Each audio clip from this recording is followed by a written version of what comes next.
All right, thank you everyone. We're gonna get started. I'm really excited to introduce you to Dr. Trisalyn Nelson. She comes all the way from geography department in East Santa Barbara, where she's the Jack and Laura Dangerman Endowed Chair. She joined Santa Barbara from Arizona State, where she was the director of the School of Geographical Sciences and Urban Planning since 2016. And prior to that, she was a professor and director of the Spatial Pattern Analysis and Research Lab at the University of Victoria, Canada. We're going to get a lot of information about walking and biking. Yay! Something we haven't heard of for a while, and I know you're going to enjoy it because she's going to talk about what she's doing with crowdsourced data and safety analysis and all kinds of interesting things. So please help me welcome Trisalyn. For having me, and thanks to the folks that joined us online. Dylan has been a fantastic host, even brought me a bike today, so that was great, and we got to tour around a bit. So it's really nice to be here, and this is my first post-pandemic, or we're not post-pandemic, but my anyways, it's the first time I've been anywhere in a while. I was asked, in part because this is a class as well as a seminar, to talk a little bit about my academic journey. So I thought I'd start there so that you know who you're dealing with. Oh gosh, so you know who you're dealing with today. And also, yeah, I love mentoring students on the academic career path. So I'd be really delighted to take questions about that after. But Dylan gave a great introduction. So I was actually born and raised in Victoria, Canada. And I did my undergrad and master's there. And then they said, you cannot stay, you must leave. And so I went off to the Wilfrid Laurier University, which had a joint program with Waterloo, because I wanted to study, I was studying mostly actually forestry remote sensing. That was what my undergrad and my master's was in, but I wanted to study spatial stats in a geography program. And at the time, there weren't very many Canadian programs that offered that, but Barry Boots was my supervisor. And so I went and did a program at Laurier, and it turned out to be pretty good timing, because just as I was graduating in 2005, geography departments were waking up and realizing that they needed to move from GIS to spatial analysis and spatial statistics. So I was able to get a job back at the University of Victoria, despite the odds. They took me back. And I was there for 11 years, and it was great. And I had a lovely lab there and many wonderful students. But it's actually hard to be a professor with all the professors who trained you in your undergrad. It's not like the easiest. So when Arizona State called and said, we would like you to apply to be head of our department, I told them no, and they called again, and I said, oh, okay, well, I'll go look. And it was really a pretty exciting place. ASU is big and growing and interdisciplinary, and there's lots of entrepreneurial things there. And so I was recruited there, and I was there for 4 years. But it was hard to go from British Columbia to Phoenix. 60 degrees different. Yeah. And so at some point I realized it was going to be time for a change. But there I hired 13 faculty while I was there. So if you want to know what it's like to be, how you're evaluated on the job market, ask me those questions, because I got lots of insights on that. And then I applied to a few jobs, and my husband is also a geography professor. He's a coastal geomorphologist. So we ended up finding that the positions at Santa Barbara were a good fit for both of us. And so we went there, and to be the Dangerman chair, so if you don't know, if you're not from GIS, Jack and Laura Dangerman own Esri. So the Dangerman chair is prestigious. It's prestigious in GIS because of the Dangermans and the connection to Esri. So when the job was first advertised, I didn't apply because I thought no way would they ever hire someone like me for this Dangerman chair.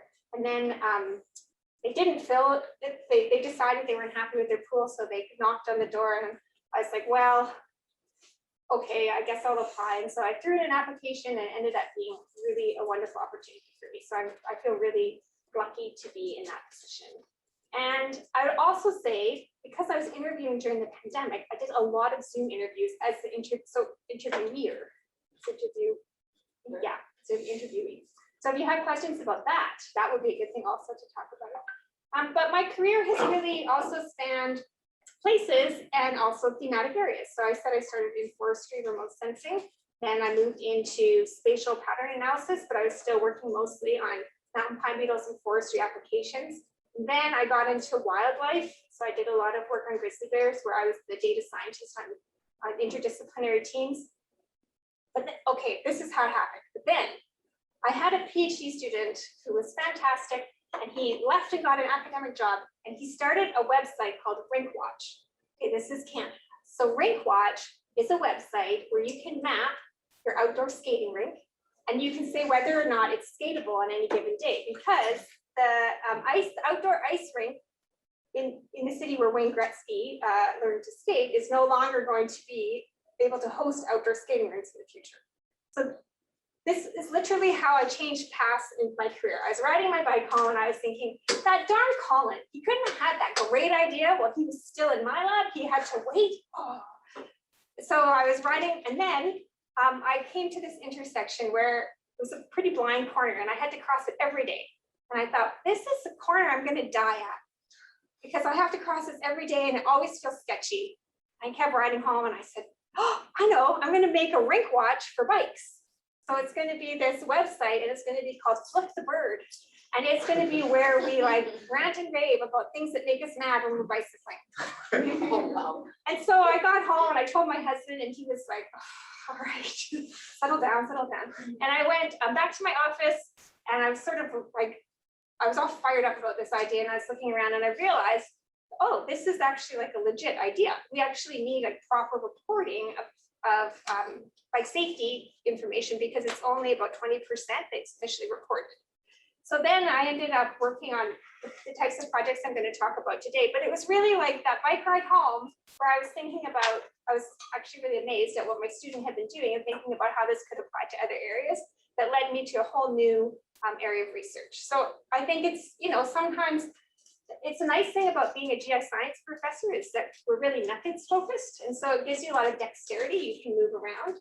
And when I was talking with people at lunch today, it seems like a number of you have these really strong methodological skills.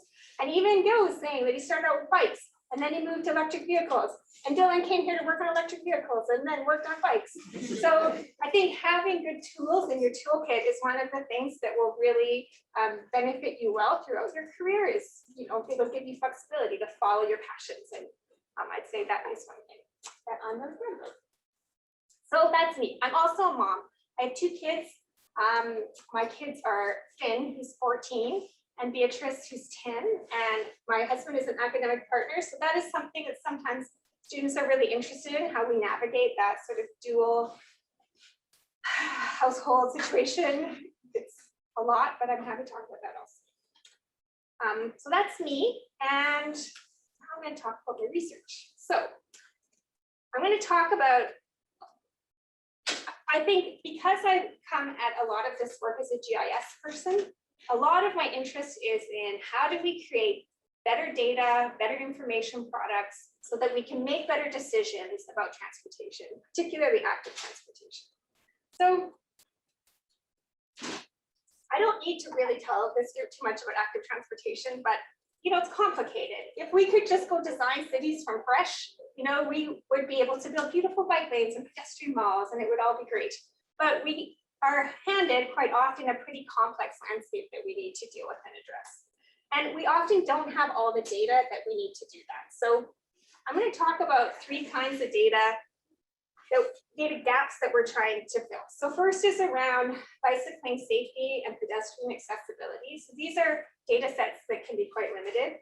Volume data, particularly I'm going to talk about bicycling volume data. And then we're also going to talk about infrastructure, some work we've been doing on that front. Okay, so this is bikemaps.org. This is what was the result of my brainchild on my bike ride home. BikeMaps is a tool where you can crowdsource bike safety for any location worldwide. It's sort of like you're on Google and you zip around and you can drop a pin and answer a bunch of questions for us. And I brought stickers. Sorry, Zoomers, but for the people in-house, we have stickers here. If you get to know me, you'll know I love swag. So BikeMaps has been used a lot in Canada because that's where it was developed. And it was originally developed kind of as a pet project, but the first funding came from CAA, which is the Canadian version of AAA. And they were looking at the roadside assistance. They were interested in supporting vulnerable road users, and so they gave us some initial funding for this. And then we ended up submitting a grant to the Public Health Agency of Canada, and it sort of went from being, you know, a website to being a tool that would be used for cities to make better decisions that would support positive public health outcomes. One of my favorite parts of BikeMaps is it was picked up in Iceland. So somebody there translated the site to Icelandic, and it was promoted there by some local bicyclists. But when you drop a pin, you'll get asked a number of questions. And I actually think that one of the reasons BikeMaps has been so successful is that we curated these questions very carefully and with a lot of iteration with bicycle safety and health researchers. So we ask questions about, you know, the type of incident, the type of bicyclist, if you're a frequent bicyclist or not. We collect data on collisions, near misses, hazards, and also thefts. So we're really filling a gap in the collision data, but it's also pretty important to have near miss data, especially for statistical analysis or spatial analysis. You get so much more data if you have near miss information. Plus, you're able to deal with issues before you know, they become really problematic. So you can, when you're on the website, you can go and click on the different pins and get some of the information on there. We also have a visualization website. So this is, you can zoom around, it's all interactive. So zoom around on the map, and then the charts are all dynamic, and you can click things on the charts and other charts will change. So in here I'm showing, you know, for Victoria, Canada, here's the collisions and near misses, and you can see lots more near misses reported than collisions. And then this is through the days of the week, and then these are hours of the day here. So you can pick up the sort of commute patterns. So we can map a bunch of things. So this is a figure that shows 24 hours along the x-axis, and then along the y-axis is the relative frequency of that type of report. And the line over top is an eco counter. So this gives you a sense about volume. And you can see, you know, you have a lot more reporting in these peak commute periods, which you would expect. I really love this figure because we ask about injury associated, or we ask about whether you had to seek medical care and whether or not you had to go to the doctor or de-emerge and whether or not you were admitted. And so this gives us some interesting data to look at when the most severe crashes are occurring. And this shows that, you know, even though you get peaks in both the morning and the afternoon, this morning peak is leading to more injury. So I think the bicyclists maybe need to drink coffee. I don't know. Before they get my head in the morning. We're not totally sure why. But we are able to now create, we have enough data that we can do statistical modeling of what predicts injury associated with these incidents. So one of the cool things about doing work like this, any kind of crowdsource work, is that you really need to engage with the communities that you want data from. So we are almost always partnering really closely with cities and trying to get them to help us, or we try and help them really promote the tool to people that they want to get mapping. So, you know, we promote on social media. We'll try and get in the newspaper, but we spend a lot of time, you know, at markets, at bike events, talking to people. And people are really interested to know, well, if I take the time to map on this, what are you going to do with the data? So that city partner is actually really critical to making it a meaningful experience to the user community. But we've made a lot of maps like what everybody wants is a hotspot map. So they want like, the 5 or 25 worst spots for bicycling. And so when we make these maps, we usually get all the BikeMaps data, and then we get any other data we can find. Police reports, insurance reports, whatever, Twitters in our case. This is one of my favorite maps because this is for the city of Saanich, which is just adjacent to the city of Victoria. And they asked us to make a map of the worst spots. And so we were able to do that, but because, you know, if you've ever used bike crash or crash data, there's often not a lot of detail associated with it. But on BikeMaps, some of the best data comes in the narrative descriptions people leave us. So we're really able to tell cities, not only where there's issues, but what the issues are, which I think has been helpful in terms of finding interventions. And in this case, they have gone about actually fixing the spots that showed up to be problematic. And so they asked us to add a new pin to BikeMaps, which is infrastructure added, so that the old pins can go away and we can see that there's been change. So I think pretty satisfying to have that community partner experience. Overall on BikeMaps, the types of things, these are the 5 most common reports. So the right hook, most common. So the bike is trying to go straight, but the vehicle hooks them as they make a right-hand turn.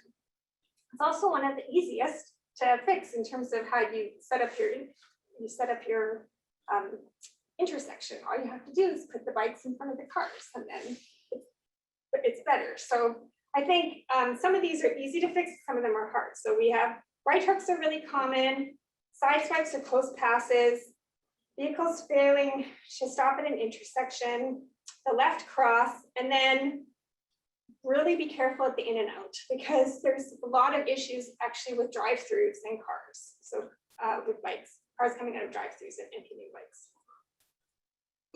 When we looked at what predicts whether or not you're going to get an injury, so this is super interesting. So this is in Victoria, Canada. Victoria has an urban deer problem.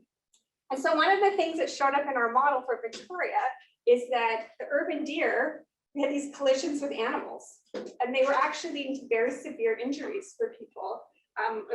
At dawn and dusk, commuters were riding along, and then a deer, it has actually happened to me in Victoria, it jumps out of someone's yard, and you're like, ah, and anyways, it's problematic. So train tracks are also highly problematic.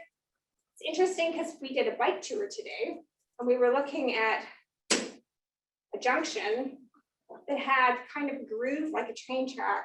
And I guess when it was installed, there was some complaining from bike people that were concerned about this. And I agree with the bike people, because we have seen that those sort of grooves, like train tracks, cause lots of problems. Some of the hazards are transient, so leaves or construction. Construction is really problematic actually for bike safety. Left turning motor vehicles. Yeah, anytime there's a left turning motor vehicle, it seems to just lead to more difficulty. And then we saw that there was some injury that didn't involve medical treatment, but these were more like falls, the right hooks, and then doorings when you're driving and someone gets out of their car and doesn't look before they do and you get hit. So those are things to make as well. So I'm really proud of the work we've done on BikeMaps. I think there's lots more that we can do with that data. And I mean, it's also a resource that's free and open. If you want to use the data, if you want to use it as a tool and promote it for your own research, I think you should feel very welcome. The only thing I'd say is let me know beforehand, because the only thing we try and manage with sharing the data is if we already have a student working, say, on the Vancouver data, and we just want to be careful about overlap in projects, but it's as much as we can keep it open, we try to. So yeah, we're always looking for people to use it. As soon as we launched BikeMaps, people started saying, well, what about pedestrians? Because pedestrians have issues too. And so it was sort of on our radar. And then we had an opportunity to apply for some additional funding. And it is true. I think, we maybe don't all think of ours. So bicyclists are usually like, yes, I'm a bicyclist. I have my bicycle scarf in my bag today. I really love my bike, but I'm also a pedestrian and I do walk quite a bit, but people don't always necessarily identify as pedestrians, which makes it a little bit different for crowdsourced projects. But pedestrian deaths are a significant issue in the US. So in the fall of 2021, we launched a new project called Walk Rural Map. And it's kind of like the pedestrian sibling to BikeMaps. But I think some of the differences are that here we are having people report micro barriers to mobility. So we're thinking about things like safety concerns. So if you have an incident, you can report that, but you can also let us know, like, I don't feel comfortable walking at night in this area because I need more light. Or you could say, I need a crosswalk. or you can identify missing amenities. So a lot of the work we're doing right now is doing outreach with older adults. They're saying things like, you know, I would really like to walk from here to the park, but I can't walk that far. So I need a bench, I need a place to stop between here and there. Or we are asking people about hazards. So the other thing that comes up is missing curb cutouts, uneven pavement, things that I think is a, you know, a young able-bodied person, you might not really be a barrier, but for people with mobility limitations, these things can be significant barriers. We also have a visualization page, which doesn't like show super well, but we you can click on it and it has an interactive component. And so far from the initial outreach that we've done, the types of hazards people are reporting are things like, so these are the 5 most common hazards: vehicle speed, drivers don't stop, safety or comfort concerns, poor visibility of pedestrians, and then actually that they're having conflicts with bicycles. So there's, you know, particularly a multi-use pass, we see if you don't separate out the modes, there can be quite a few conflicts. And then missing amenities. So the most common thing people are mapping are like, I'd like a sidewalk here, or I would like a marked crosswalk. Connections needed. So if you have a cul-de-sac and you just can't get to where you need to go, people are mapping those types of things. And then asking for traffic lights and signals.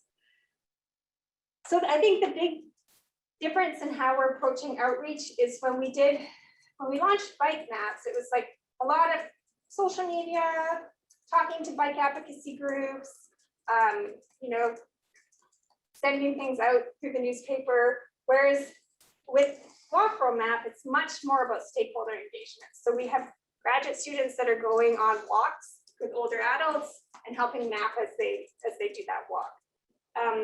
We're reaching out more when we call the rolling and Walk World Map. It's really about wheelchairs and other kinds of mobility. It's anything but a bike, basically.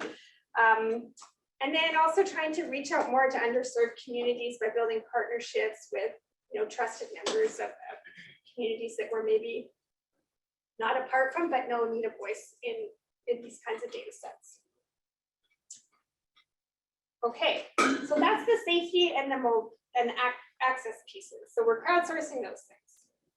But we also know that in order to analyze the bike data in particular, so I really wanted to collect that data to make maps of the spatial pattern of crashes. But in order to do that, we have to have some kind of volume or exposure estimate, which probably because you guys are transportation folks, you understand this. But here, if we said, well, we had 1 crash and we had 1 bike, that would be really different than, well, we had 1 crash and we had 20 bikes. And so you need to be able to have that information to understand the safety.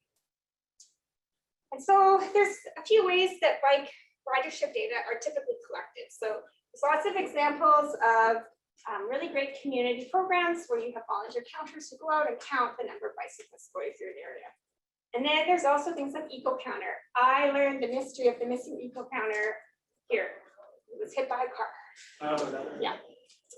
But this is one that we had 2 of these installed at ASU when I was there. So those are great because you get continuous data, but only at 1 location. Whereas the volunteer count programs are great because you can have, you know, many locations covered, but usually only for a very short period of time. So we were interested in the idea of using Strava data. So do we have any Strava users in the audience? Yeah, so Strava is a fitness app, an app primarily used for fitness riding that people collect data with. And it's interesting how much data is in Strava. So for every street segment, for every 15 minutes, you get a measure of the number of Strava users who are riding that segment. And that's the data that they provide to Strava Metro. So this is just from 2016 for Phoenix. When I was living there, there were 44 billion records of bike ridership in 2016, whereas the official data where they had put out bike counters, they had 42 locations that they'd measured for a couple of days each. So you just see the magnitude of the difference in data. But Strava data is biased towards the people that use the app. So it tends to be more men and more middle-aged people and more people that kind of look, you know, like me and my husband, people who are really into their bikes. And so if we use Strava data just out of the box for making planning decisions, we're missing a lot of the people who we most want to serve by some of the decisions that we're making. So children won't be captured, older adults won't be captured, the data will oversample white people. So we wanted to know, okay, is there anything we can like massage out of this data to make it something that we can use for mapping ridership? So the first thing that we did was we found locations where we had both Strava data and the count data. We found that we could get pretty good correlations between the two types of data. So here's an example from Ottawa where we had a correlation of 0.9 between the two, but the slope varies. So the slope you can think of as a measure of how many total riders are sampled by a Strava rider. And so this slope varies a lot. So here's a map that shows how even though the correlations can be good, the number of riders represented by a Strava rider changed a lot throughout our city. But it turns out it's not random. The way it varies based on things we can measure. So if I'm in a quiet residential neighborhood, one Strava rider is maybe missed 49 other riders because it's not picking up the kids, it's not picking up people going to school. Whereas if I'm on a recreational route that's got lots of terrain and beautiful views, you know, most of my Strava riders are captured. So we can use geographic covariates to give us a surrogate of what those are. And then we use regression trees a lot of the time to model the outcomes. So we made a generalized model using Phoenix, San Francisco, Boulder, Colorado, and Ottawa and Victoria. And we tried, do I have it here? We put in a bunch of variables and we made individual models of correcting for the bias in each of these cities. But then we also did a generalized one. We were trying to come up with what's the simplest way we could do this. So when we put all the cities together, we can incorporate Strava data, bicycle safety, so like some layer of crashes, and income from the census. And with just those variables, we could model average annual daily ridership within plus or minus 10 bicyclists for 75% street segments. So it's not multiple to think through, but here, I'll show you here. So along here is the error in the average annual daily ridership. So it's pretty generalized, right? We're going from pretty temporally detailed data to average annual daily ridership. And then we have different cities along here. So the green one is Victoria. Green has the highest accuracy. The lowest accuracy is San Francisco, which is purple. Now, the difference in accuracy, it turns out, has to do with where the bike counters are put. So in San Francisco, they've got great vehicle counters, lots of them, but they're all in really high ridership areas. Whereas Victoria actually has less data overall, but it is from a volunteer count program that's sort of spread out all over the city. So they have data in suburban areas and rural areas. And in order to correct the bias in all those different kinds of conditions, you need something to train your model on. So it's like a classic AI problem, really. If you don't have good training data, you can't have good output. And so we're able to, with good training data, get pretty accurate representations of ridership. Now, I still would say, if you're using a bias-corrected Strava model, I don't recommend you look at the individual rider and say, like, oh, well, we have a difference of 2 or 3 riders.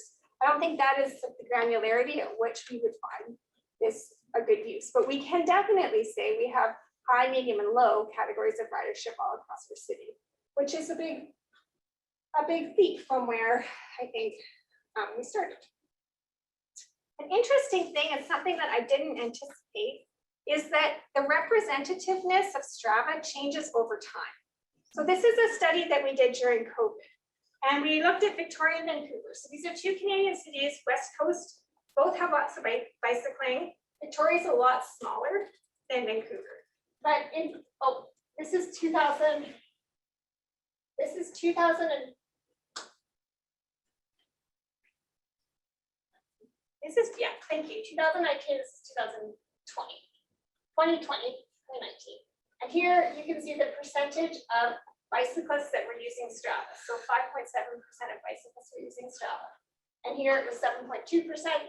And then it bumped up a lot because of COVID. Strava saw a lot more users. And so in Victoria, it bumped up to 12%, and Vancouver to 10%.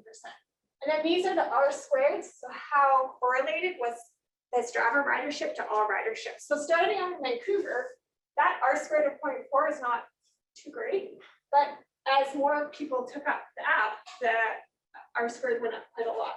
And in Victoria, we were at 7%. We didn't see a lot of change from 7 to 12%. So we have a hypothesis we want to test that this 7% could be kind of a sweet spot for how many people, at least in a mid-sized city, you need using Strava. But we're going to look at that further. Some of the reason that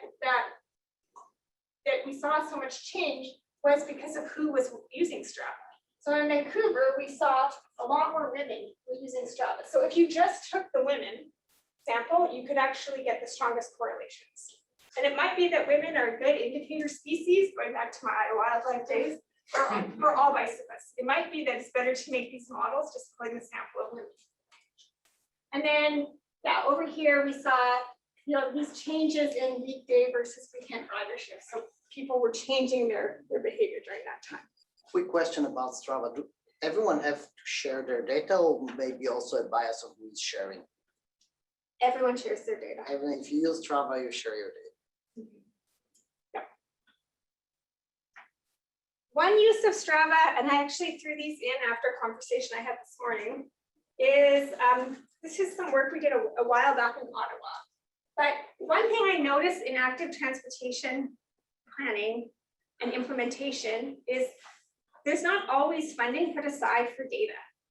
And when I moved to Arizona, the culture there of bicycling was really different than in Victoria.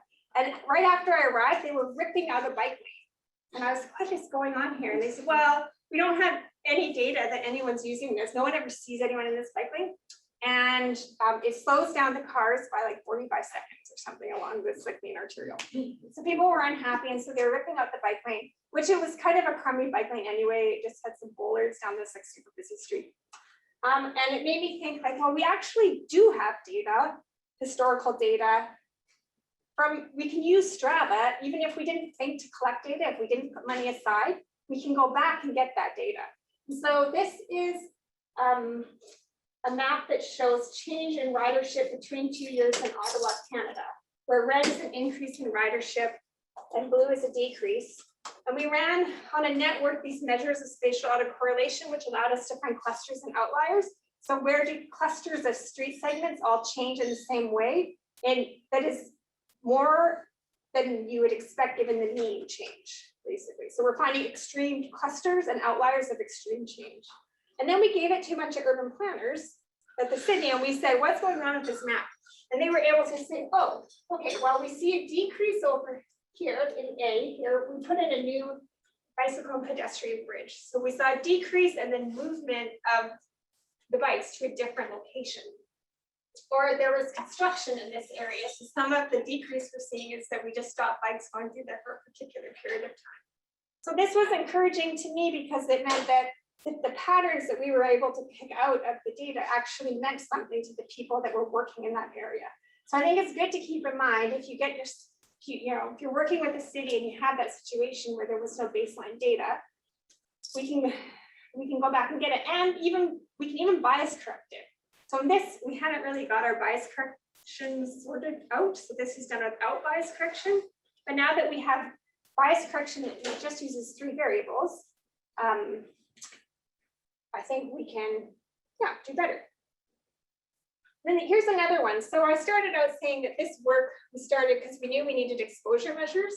Well, this is a hotspot analysis done using a kernel density estimator where we identify trouble spots for bicycling. This is the Strava layer, and this is the trouble spots divided by the Strava layer. So this is what we're after. So what you see here is maps of where you have lots of bicycling activity. And here you see maps of where you have poor design, where the ratio between the number of bikes and the number of incidents is out of whack, basically. So it's really important that we want to be trying to get to these kinds of maps. And I I didn't show the images here, but because Strava is captured every 15 minutes continuously through time, you can actually make your exposure measures temporally dynamic, which is, I think, also interesting. The last thing I'm going to say about Strava is this. So the #1 question I get asked, and that usually happens when I move to a new place. I go and try and make friends with the transportation planners, and then they call and they say, hey, Trisalyn, where should we put the bike counters? And I'm like, I don't know, I just moved here. I have no idea. And then I realized that actually there was something we could do to help them. And it was, so this is actually interesting. So this method, Colin Furster, who he's a postdoc, he's worked with me for a long time. He also comes from a forestry remote sensing background. And this was really his idea. And it was using methods from remote sensing and applying them to the Strava data. So one of the fun things about this funny path I took to get to bikes is that we sometimes come up with interesting methods that were used in some other application. So for every street segment, you get a signature over 24 hours of what's happening in terms of the Strava ridership. So these purple areas on top are like highly segments that are used mostly for commuting. And then there's less commuting, and then you've got some like just random connector streets happening through here. So we took every street segment, we got its temporal signature, we call it, and then we clustered those signatures. So we said, okay, here's your map, and we've got 6 different kinds of Strava ridership happening.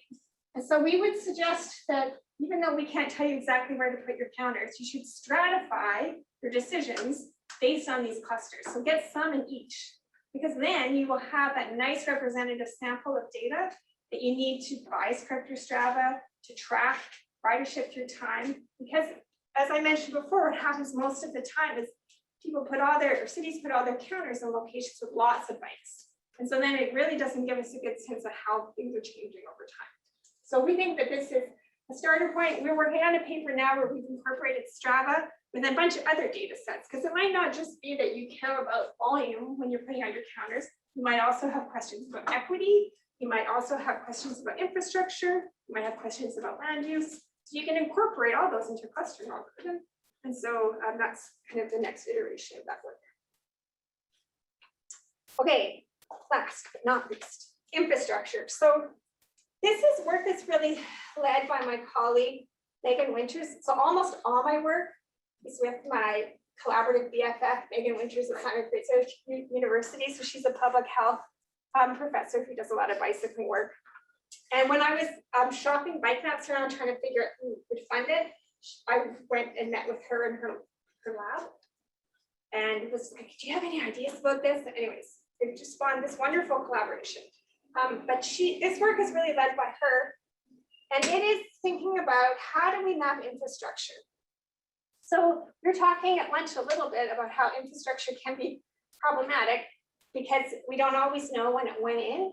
So you can get the latest GIS layer of infrastructure and you don't know necessarily when all the bike lanes were built. So that's one of the problems. The other problem is it's really difficult to compare infrastructure across cities.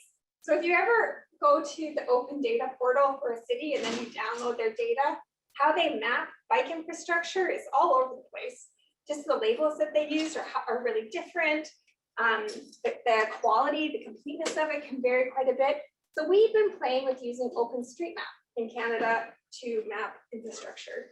And we found that if you looked at the relationship between a city's open data and OSM, that quite often there was good correspondence. You can't do an accuracy assessment of OSM because it could be that the OSM is actually better than what the city provides. So you never really know exactly what you have to deal with. But we have done enough checks and balances that we think in many cities that OSM is providing good infrastructure data.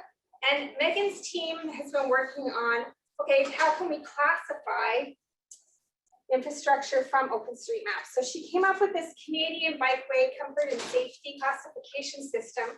And I actually think Davis would be a great place to deploy this because I was riding around today and as Jeff, the bike coordinator said, we have infrastructure here that went in in the 70s, and we have infrastructure that went in the 90s, and we have infrastructure that's more recent, and you can see the quality of it change as we start to understand more and more about what bicyclists need, and also as there's more bicyclists. So I think it would be interesting to play around with how do we classify US bike infrastructure using test case of Davis, which seems to have it all.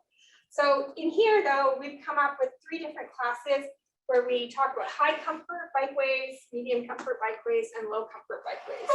And then what we did is we had 15 cities where we actually used Google imagery as reference points. So we had 6 or 7 people were developing a training data set. So they go and they look at the imagery and they tag it, and then we'd see what the tags were on OSM, and we build these training relationships.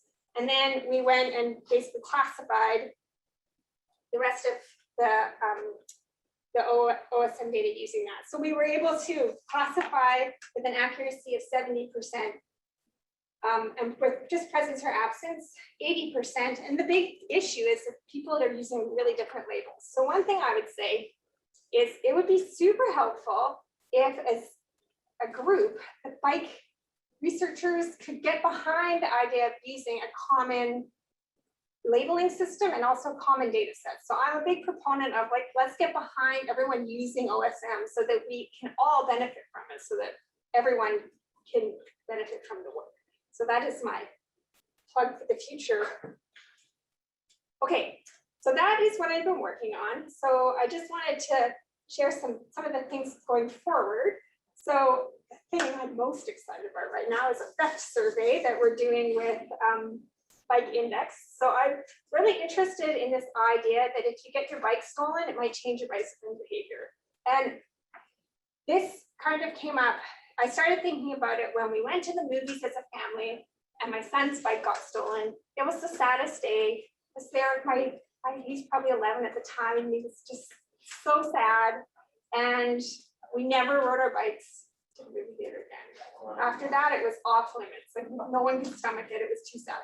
And so this idea that when you get your bike stolen, your biking behavior might change, I think is really interesting. And so we have 897 respondents so far. If you would be willing to take my survey, I'll send it to you. And I'd also be really grateful if you send it to your friends, because we're hoping to get a few more responses. But yeah, the early results show that I won't tell you what the relationship is because I don't want to bias your survey too much. But there are some interesting relationships there, so I'm super excited about that. We're also trying to predict the percentage of trips taken by walking and bicycling using a variety of data sets. So we've been playing a bit with Streetlight and Strava for that. One of the issues with the Strava research that I've done so far is I've done it in predominantly white cities, all of it. And so we need to redo this analysis in racially diverse cities. And so that's the next thing that we're working on. So we have a partnership with Detroit where we're interested in building a model there and seeing if the covariates are different, if we can still get to the accuracies, how, because more white people use Strava, how does this impact the results that we have? So that's next on that. There's a lot of calls for equity dashboards. Now, what is an equity dashboard? Nobody knows, but everybody wants one. And they wanted to think about how are we making decisions around active transportation.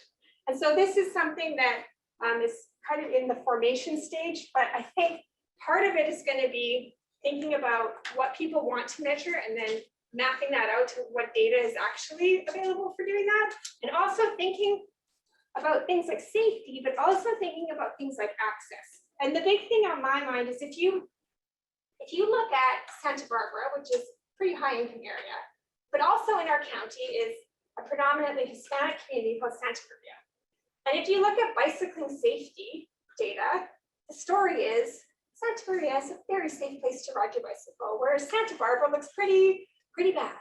Well, it's actually not the case. It's just that there's tons of people riding their bikes in Santa Barbara because it's accessible, whereas you would never ride your bike in Santa Maria, nothing is accessible. So it sort of biases the safety data towards the story, which I think can reinforce investment in Santa Barbara in this case. So we want to be thinking more about access and connectivity, I think, when we think about this. So Esri's quite interested in talking about this, and yeah, I think this is going to be something that we work on.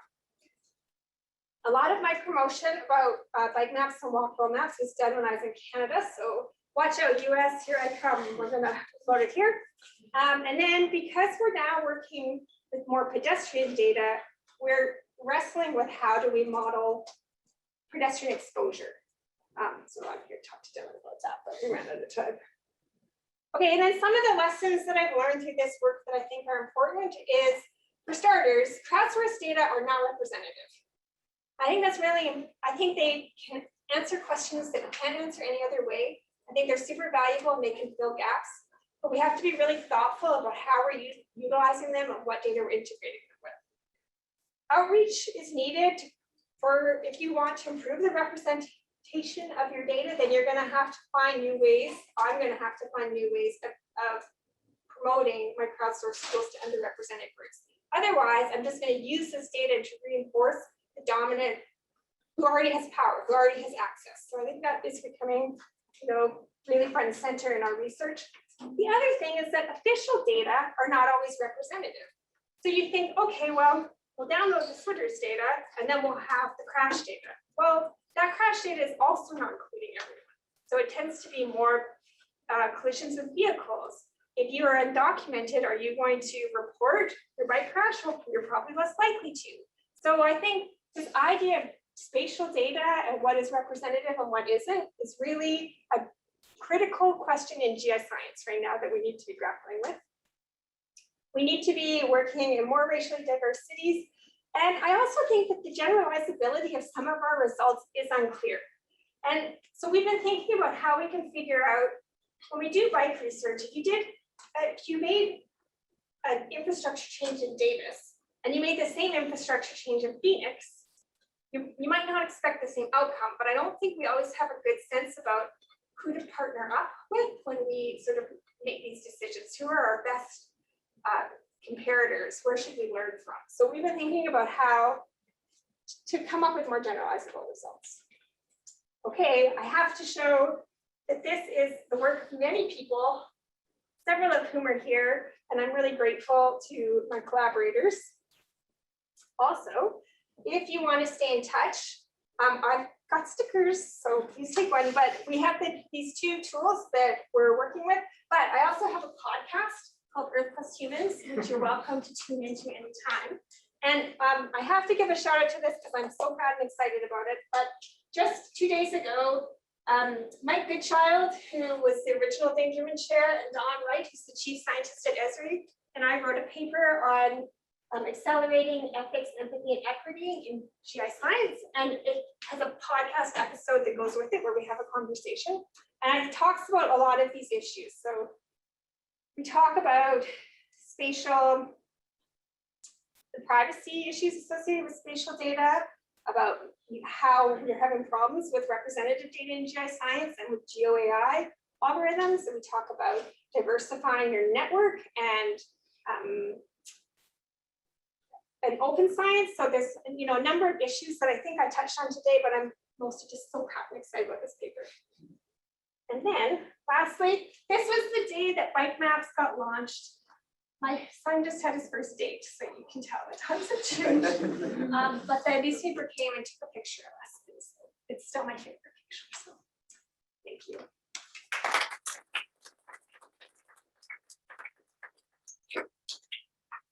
Thank you so much. So we'll do questions in the room first, and then we'll go to online. So yes, go ahead, Ron. Okay, I got 2 questions about the Strava modeling. Yeah. So one on the spatial side, the other one on the temporal side.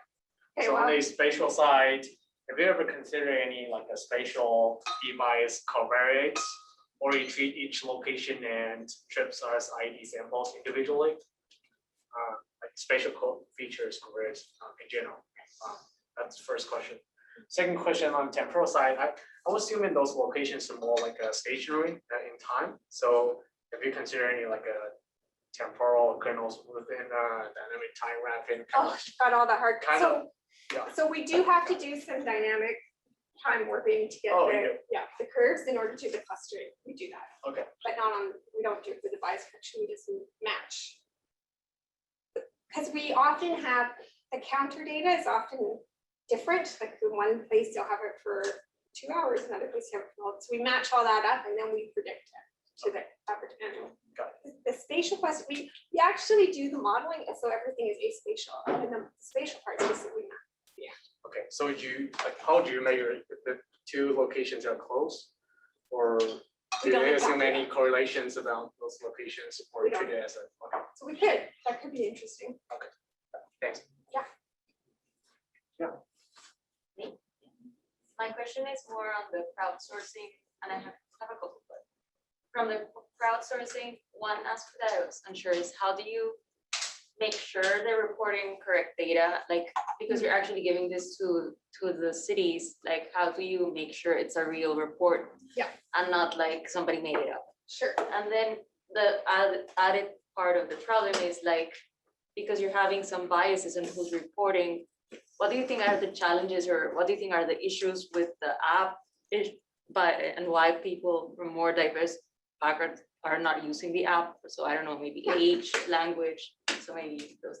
Yeah, those are great questions. So on the first question about how do we sort of curate the data to make sure it's true? So when we first launched BikeMaps, I was super worried about this. I was like, how are we going to know? And so I basically watched it like a hawk. And, you know, we've been running it since 2014 and we have 11,000 points, which in some cities is, you know, it's a lot, but it's not so much that we can't look at every single one. And there's some clues that we can use to see if something weird is going on. Like if suddenly 5 new points show up all in the same spot and they're all within 15 minutes, and you know somebody just went in there and added. But we almost never see nefarious use of the platform. Sometimes I think the thing we watch for most is that, you know, we want it to remain anonymous, people's reporting. And so we wouldn't want someone putting someone's license plate in the description. So we watch it for things like that. Then the other thing that comes up is like, well, what's a near miss? A near miss for an experienced bicyclist might be quite different than a near miss for a new bicyclist. And our answer to that is it doesn't matter. But if anyone feels like it's a near miss, then it's a near miss, because people's perceptions about how safe bicycling is matter quite a lot in terms of ridership. So that's the first part of it. The second thing is, you know, with technology-based crowdsourcing, technology-based anything, but definitely crowdsourcing, there's a lot of literature on OSM on this and other volunteer geographic information sources. You do see that people who have access to technology, who have time to sit around and report things, that have, have the security of being a citizen, they are more likely to report. And you know, if you have a cell phone that you're paying as you go, you're not going to spend your money reporting your bike maps. So I think, you know, there are a number of issues associated with that. And also, you know, even though it's anonymous, if you feel insecure in your situation, you're not going to give any personal information out like that.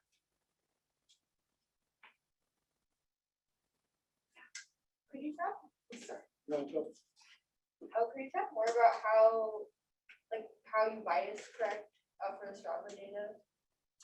Yeah, so we match up locations where we have Strava data and we have the true value, which is usually collected from an eco counter or from a person's observations. And then we build a statistical model that's trained on those data. So go find those relationships. We stick in a bunch of geographic covariates. And so based on that, based on the geographic covariates and the Strava sample, we predict the total counts.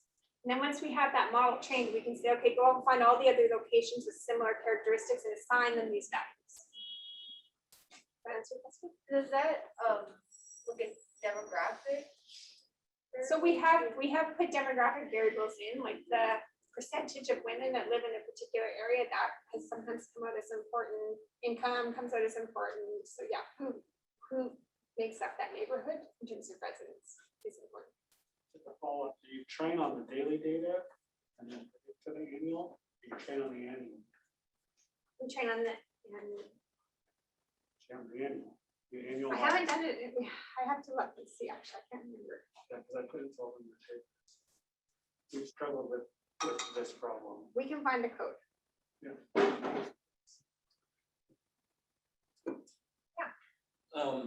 A more data operational question. So would you say that crowdsourcing is actually more cost effective than, let's say, doing conventional surveys to collect information? One, and two, anyway, sorry, yeah, that's actually my most important Well, question. I think it's a bit of like apples and oranges in a way. So for sure, using Strava combined with official counts is more cost effective than trying to count every single street segment, because it's just not practical. So I think that that is more, it's less about cost effectiveness and it's more about just the practicality of being able to get at some of these data sets.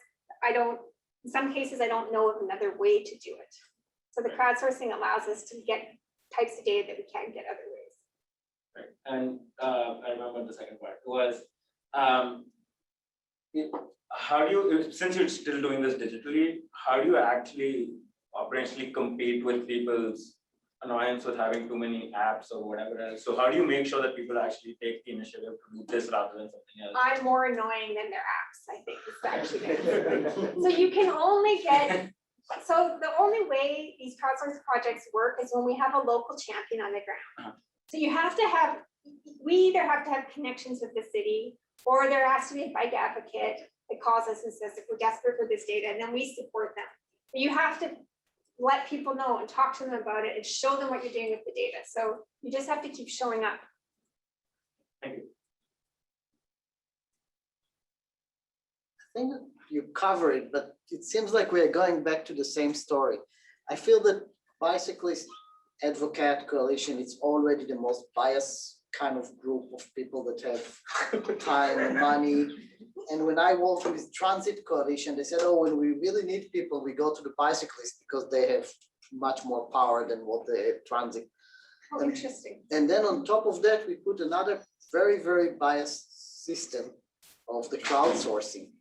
Right. We get the double whammy of missing the people who actually need the help. And I'm totally not there. And I'm trying to think if there is a way other than traffic counts to find these people and add them into the story.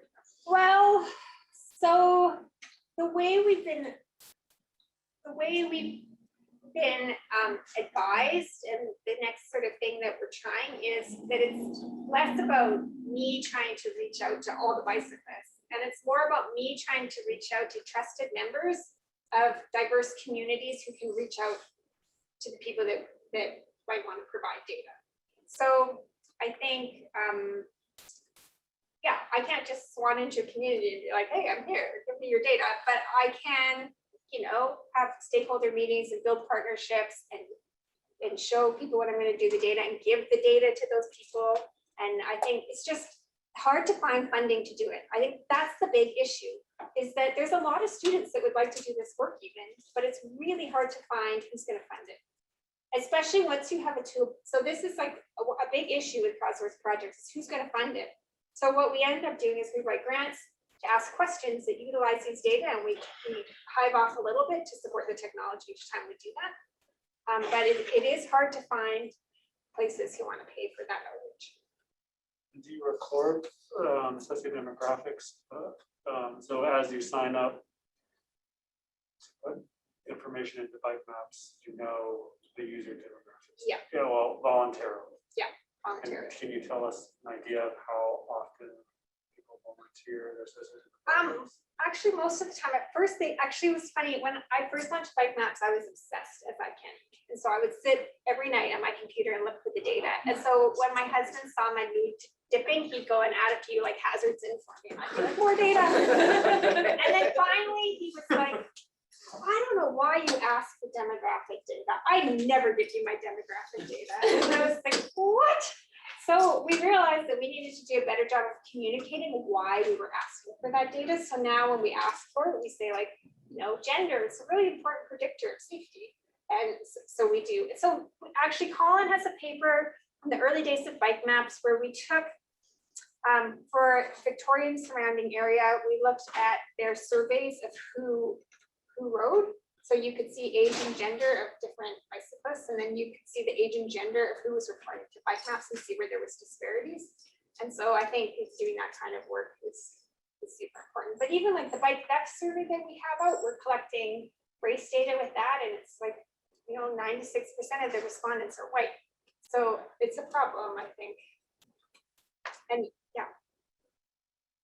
I was wondering if you kind of speak on the pilot program that the city pursued with Bicycle or B-Cycle in it's a shared bike pilot going on. And I was wondering if you could speak on progress or failures or some challenges and successes that the city has had. Yeah, so this is a project. So B-Cycle is the bike share that is owned by Trek in Santa Barbara, and that's all I know. So I'm still relatively new to, so I don't really. They're on my radar of people to meet with. So. In terms of the things that you ask in the bike app or program, do you have things about security, like personal security aspects? Because it seems it's more safety, but maybe to bring this to like other contexts, the theft, assault, stealing your bicycle, and all these things can also be part of that behavior, I guess. So have you tried including more questions on that, or? So in BikeMaps, we don't really have a lot of questions on that, but in Walk Roll Map, we do have questions. Exactly. But we haven't really gone down that road. I mean, on Walk Roll Map, you can report security barriers that would keep you from bicycling also. We're kind of at this funny crossroads with the project. When we started BikeMaps, I was like a laser focused. I knew exactly what I wanted. I wanted crash and near miss data primarily. But now we're realizing like it's getting more nuanced, and we need to find a way to actually integrate it all again.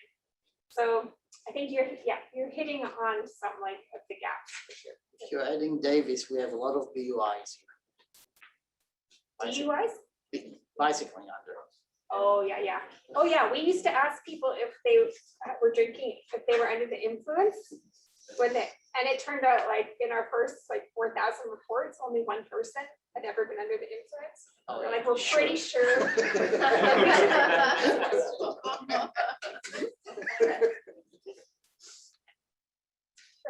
I'm a bit curious about that system for measuring comfort of bike Yeah. infrastructure.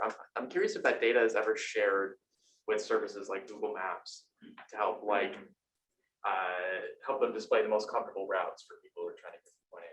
Yeah, so I mean, I think we'd be delighted to share our data with Google, but right now, I don't think that they're taking our data. So we have shared it with, in Canada, there's this really great open data platform called Canoe, Canadian something health data anyway. So we have shared all that data with Canoe to give to other researchers.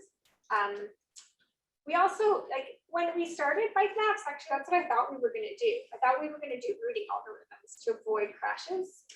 I don't think we're gonna do that, but we would love to see these data used for things like that. So I know that I think my understanding is that they're in like bike world, and correct me if I'm wrong, there's like classifications of bikeways already. Sure. Do they like, how do they map to the comfort? Like, I don't feel like I have the details at hand to answer that, but and also this is a Canadian system, and I think that the landscape is sufficiently different that I wouldn't suggest we just transport this to a US context. Yeah, so I mean, I can give you the information on how we did it, but I know there's other classifications that I don't. I'm sure Colin and Megan know who were the leads on this. Here's back there. I wonder, very broadly speaking, if you have insights about other micro-mobility options like electric bicycles, electric scooters, get from the data to and Yeah, so we ask questions in both both the platforms about whether or not you're using an e-bike or Walk Road Map. We do ask about scooters and e-scooters. So I think there's data there, but I don't really have other sources in my back pocket. I think a lot of people here can probably know more about that than I do. The question was just about differences. different data sets that you can use for e-mobility. Yeah, we don't have. Besides shared services are data, but in terms of homes, vehicles. I have yet to see a survey of e-scooter owners. It's gonna be coming, someone's gotta find it. Campus travel survey, we will have finally measured, I think, an e-bike mode share this year. And an e-scooter mode share, which we've never measured before. It's just been too few people. So I suspect that around the world, that'll be the case. There was another question over here. Sorry, so you mentioned, like, for example, in Strava, I'm presuming there are the same people, data collected over multiple touch points, right? Yeah. So, I would imagine you would be able to distinguish if they're the same respondent or not. No, so Strava will tell me, well, they will tell, because they can't give you tracks of people or we Right. can't identify individuals, but we do know the total number of riders and the total number of unique riders. Okay. But I don't know if like at 8 AM and 4 PM, it could be the same person and I wouldn't know. Right, so the point I was getting to was, is there merit in actually trying to understand? So there are some riders who are daily riders versus some who bike, say 3 days a week on the same route, or somebody who just does it once a week. And that frequency impacting, say, the nature or the safety issues, et cetera, that emerge out of the data. Are you able to distinguish something like that or not really? So with the Strava metro data, we can't get at that. I think, which is why I said, the gender information is Right. interesting to me because I think we might be able to get that parsed out. But in general, they'll tell you how many male and female riders you have in your data set, but they won't always, I don't think it always comes by gender. You can always filter it. So would you collect something like that in your crowdsource data where you could ask the respondent that, how frequently do you use that route every day or every week? Okay, but we don't collect ridership data by crowdsource. I have one question, and then we're gonna move to some online questions. The follow-up to that, do you use the difference between the leisure versus the non-leisure? So And how important is that? we have looked at that. I feel like we have that in here. So leisure versus non-leisure. It changed a lot during COVID, obviously. So this would probably be a good one to look at. So yeah, the leisure is generally less correlated in non-COVID times and more correlated in. Just on this slide, is this saying that almost 80% of riders in 2020 were women? No, it's saying if you correlate the Strava sample to the total sample, that the correlation is 0.75 here and then 0.86 later. So it was closer to 50-50 in 2020. Strava ridership. It's not proportion, it's correlation. Okay. So maybe we'll take some questions from online, and then if we have time, we'll come back to the room. So Lindell Price has a question. Do you distinguish between safety from crashes and personal security, quote, safety from crime? Yeah, we do. So we, particularly in the walk roll map, you can tell us if you feel like how you feel about being in a particular area, it's your safety. So we can differentiate that. On the BikeMaps data, people can report hazards that are associated with personal security. So people have said, like when I ride my bike here, people scream at me. That's a hazard for them. And so people did report this. This is also from Lindell, and then there's one from Olivia. I've been told that bicyclists are counted by the tubes used to count cars, but then identified and removed from the data. Can bicycling data be extracted from this car-centric data? I'm not a tube counter expert. No. The quick answer is no. Okay, the quick answer is no. Okay. Okay. Olivia Potash Says here, many cities in California experience difficulty when using collision databases to inform planning and designing decisions due to unreported collisions. When BikeMaps.org works with cities, do cities reach out to BikeMaps.org, or does BikeMaps.org reach out to the cities to see if they are interested in the data?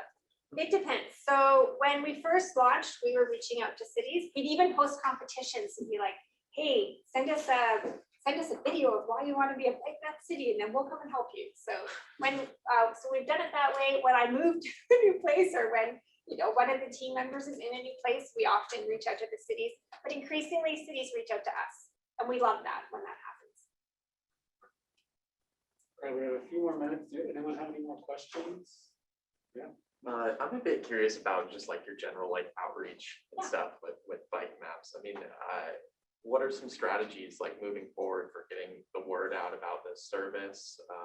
And like you work with bike shops, and you mentioned that you do like some tabling events and such. Yeah. And working with cities, but I'm curious about strategies. So I mean, we've done everything. So we have done guerrilla marketing campaigns where we have water bottles that are clear that have a note in them, and we go put them on bikes like the Easter Bunny, and then people come back and find them. We reach out to, so I'm currently working on some hotspot maps, which for Santa Barbara, which we're going to try and get printed in the newspaper to encourage people to map. We try and find partners of community groups who want this. For the walk row map, it's great because we can, with BikeMaps, you have to mostly have an incident to report. But with walk row maps, I can host a pizza party and everyone can come and tell me what their mobility barriers are. So I think we'll be doing more of that kind of event. And yeah, we've had birthday parties where I made little flags that have BikeMaps things on them. Yeah, so it's just, we're always looking for creativity too. I think actually after this many years, 8 years, we're kind of drawing up. So if you have ideas, please. Does anyone have any last questions about like career paths, or no one's asked anything about that? Or you can ask after. Yeah. Do it one-on-one. Okay. Sometimes, yeah, people want to come up. Well, maybe we'll say, let's call it an end now, and then if you guys want to come up and dialogue, then we'll do that. Let's again thank Trisalyn for her time.